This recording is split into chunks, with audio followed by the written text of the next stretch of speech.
च्या संसदेवर हल्ल्याचा प्रयत्न फसलेला आहे। संसदेच्या बाहेर गोळीबार करण्यात आल्याचं कळतंय। यामध्ये अनेक लोक गंभीररित्या जखमी झाल्याची भीती व्यक्त करण्यात येते। जान्हवी मुळे आपले प्रतिनिधी आपल्यासोबत आहेत। जान्हवी, काय माहिती आहे या हल्ल्यासंदर्भात? मिलिंद, ब्रिटनच्या संसदेचं सध्या सत्र सुरू आहे आणि हाऊस ऑफ कॉमन्स मध्ये चर्चा सुरू होती। त्याच वेळेला हा प्रकार बाहेर घडलेला आहे। पार्लमेंटच्या परिसरामध्येच एका पोलीस कर्मचाऱ्यावरती चाकू हल्ला झाला आणि त्याच वेळेला पार्लमेंटच्या जवळ, संसदेच्या जवळचं वेस्टमिन्स्टर ब्रिज आहे, त्या ब्रिजवरती एका कारनं 6 ते 8 जणांना चिरडलं आहे। या दोन्ही घटना साधारण एकाच वेळेला घडल्याचं सुद्धा माहिती समोर येते आहे।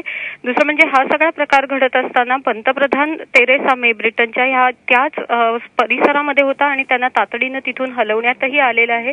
पूर्ण परिसर लॉकडाऊन करण्यात आलेला आहे, पूर्ण परिसराची नाकाबंदी करण्यात आलेली आहे। खरं तर मिलिंद, आजचा जो दिवस आहे हा अतिशय महत्त्वाचा सिक्युरिटी यंत्रणांच्या दृष्टीने मानला जात होता, कारण ब्रसेल्सवरती जो गेल्या वर्षी हल्ला झाला होता त्याला आता बरोबर 1 वर्ष आज पूर्ण झालेलं आहे। त्यामुळे युरोपातली सर्व मोठी शहरं ही सकाळपासूनच हाय अलर्टवरती होती।